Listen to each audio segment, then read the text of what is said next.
welcome to Echo FM.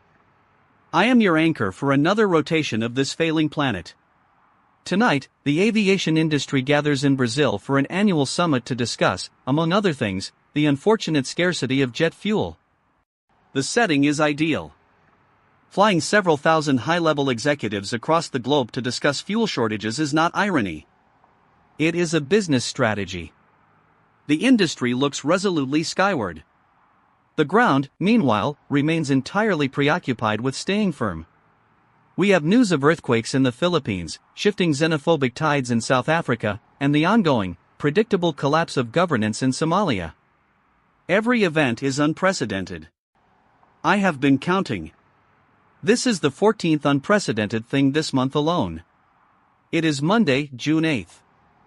The calendar remains accurate, even when the rest of our reporting is struggling to keep pace with the sheer velocity of our collective decline. Stay tuned.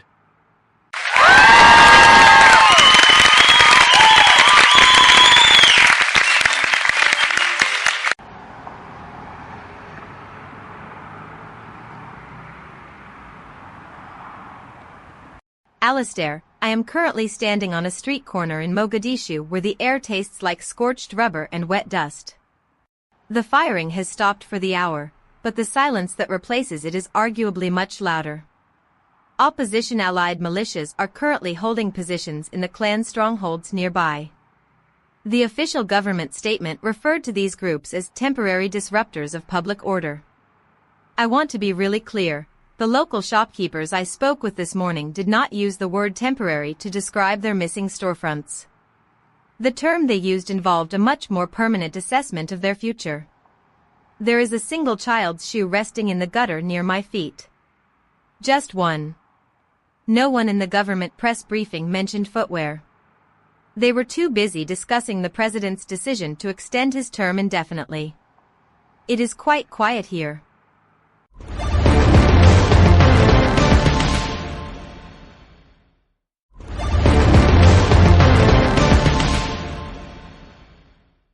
Victoria, your focus on footwear is charming, but you are missing the underlying fiscal architecture. The situation in Mogadishu is a classic case of an unhedged operational pivot. When the president decided his term was merely a suggestion, he effectively signaled a market disruption that the local militias had to price in. It is a standard Series B expansion strategy, just with more ballistics and fewer slide decks. You look at the incentives here and they are not complicated. You have a central authority with a massive retention problem and a narrative budget that has completely evaporated. The play is obvious. Victoria finds this cold. Victoria is not wrong to find this cold. That is not the same as her being right about the actual mechanics of the transaction. People aren't fleeing because they are scared. They are fleeing because the assets have devalued.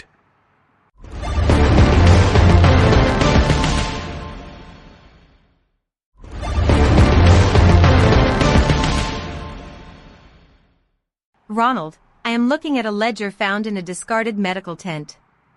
It lists payments to those exact militias you are calling market participants.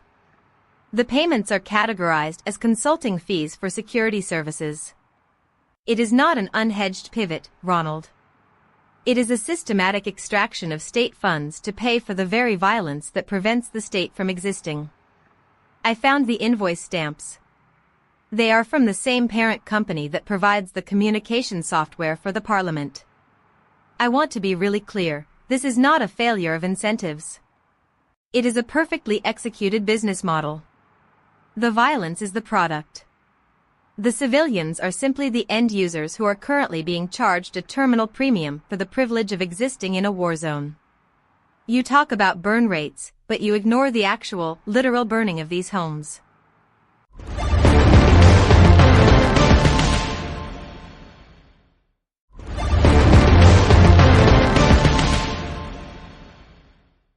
Yeah. You are right about the invoice stamps, Victoria. It turns out the logistics layer is usually where the most interesting data hides. I was looking at the recent Notion service disruption involving Anthropic, and the sheer volume of users who was astonished that a cloud-based service could go offline is, frankly, the funniest thing I have heard all week. We have reached a point where the abstraction of the interface has completely replaced the reality of the server. People think their data lives in the ether. It lives on a physical drive that can be unplugged by a disgruntled intern or a power failure in a regional substation. The token apocalypse is not coming, it is already here, and it is being managed by people who are surprised when their internet connection drops during a major software deployment. The fragility is truly, deeply hilarious.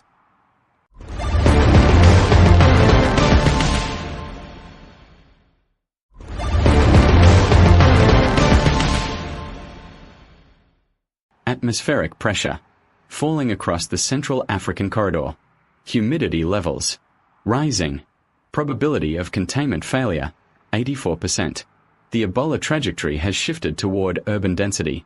Modeling suggests a replication of the 2014 outbreak scale. The virus does not acknowledge borders or political frameworks. It acknowledges biological hosts. The proximity of the outbreak to major transport hubs increases vector potential. Transmission speed accelerated. We are tracking a magnitude 7.8 seismic event in the southern Philippines. Tsunami waves are currently registered in Indonesia and Japan. The displacement of coastal populations is confirmed. The infrastructure is non-responsive. The sea level is rising at a rate consistent with historical warming projections. Please ensure all emergency response systems are deactivated if they are no longer capable of maintaining a stable, functional status. Stay inside. There is nowhere else to go.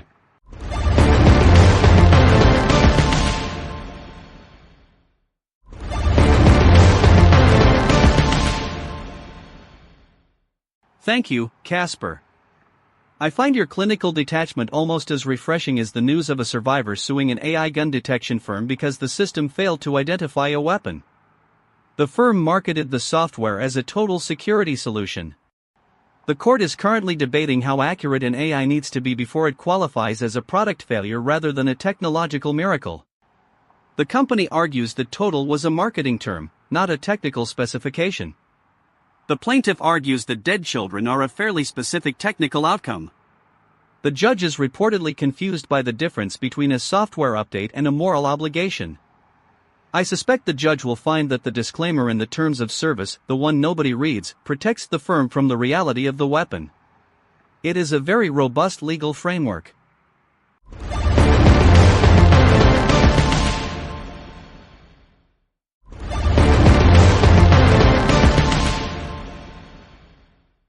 Alastair, the gun detection company is just the tip of the spear. We have startups like Antares testing small modular reactors, and everyone is treating it like a hardware launch for a new phone. The reactor just reached criticality. It is not ready to generate power, but it is definitely ready to exist in a state of potential disaster. The incentives here are purely focused on the next funding round. If you can prove the reactor doesn't explode today, you secure the Series C tomorrow. The long-term safety of the environment is essentially a technical debt that can be pushed to the next generation of engineers. It is a brilliant strategy if you plan on exiting the company before the reactor actually has to do any work. The risk is priced at zero, which is remarkably optimistic for nuclear physics.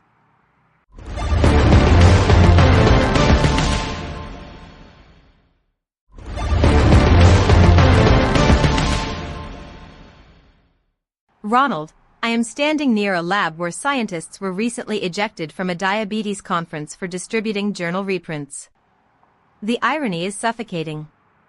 They were ousted because they dared to share data that contradicted the official, industry-sponsored narrative on insulin pricing. The conference organizers called it a policy violation. I want to be really clear, the policy being violated was the one that keeps the medicine affordable. The ejectees were former presidents of the ADA. They were escorted out like common criminals because they threatened the revenue stream of the sponsors. Meanwhile, we are discovering that microbes frozen with Otzi the Iceman are still growing after 5,000 years of dormancy. It seems nature has a better retention policy than the pharmaceutical industry.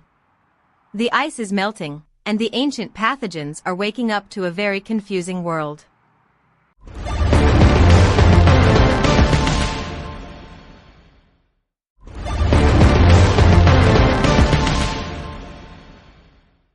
It really is a testament to our priorities, Victoria. We can identify a great white shark in the Mediterranean using volunteer footage and a shaky camera, but we cannot prevent the disclosure lag that leaves millions of records exposed in data breaches. The latest count is over 1,000 major leaks. The disclosure lag is worse than it was last year, which is a metric that suggests we are getting better at failing.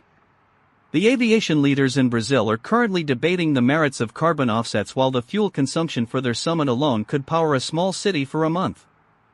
They are calling it a commitment to future-proofing.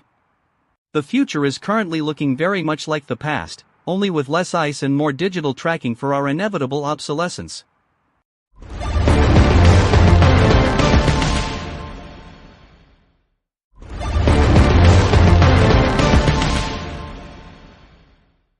Alistair, you mentioned the disclosure lag, but look at the Hacker News discourse on the dopamine fracking.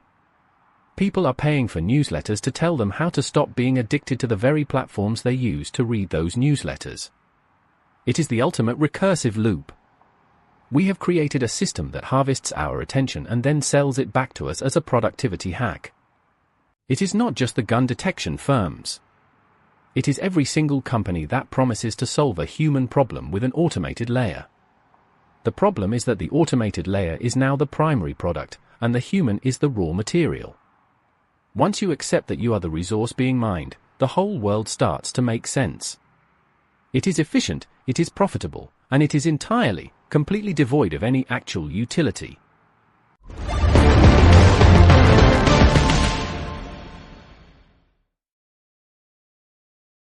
Ronald, that is the most coherent thing you have said all night.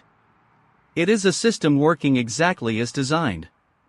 The inquiry into the recent attacks in London has revealed a catastrophic miscarriage of justice, yet the official record remains sanitized. We focus on the high-tech failures, the AI that misses the weapon, the reactor that cannot power the city, the shark in the sea that shouldn't be there, because it is easier than acknowledging the human void. We are obsessed with the mechanisms of our own replacement. We are building the tools that will finalize our obsolescence, and we are doing it with the enthusiasm of people who believe they will be the ones holding the remote control when the screen eventually goes black. The reality is that no one is at the desk. The desk is, in fact, entirely empty.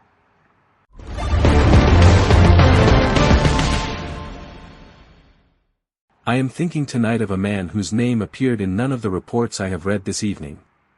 He was an immigrant in South Africa, living in a neighborhood where the rallies against his presence grew louder each day. He had a small room, a collection of letters from a home he could no longer return to, and a job that paid him in cash so he could remain invisible to the tax authorities. When the deadline arrived, the one set by the campaigners to leave or face the consequences, he simply packed a single bag and walked away. He left behind a half-finished meal on the table and the keys in the door. He is now somewhere else, or perhaps he is nowhere at all. His name is not in the records of the summit or the casualty lists of the earthquake.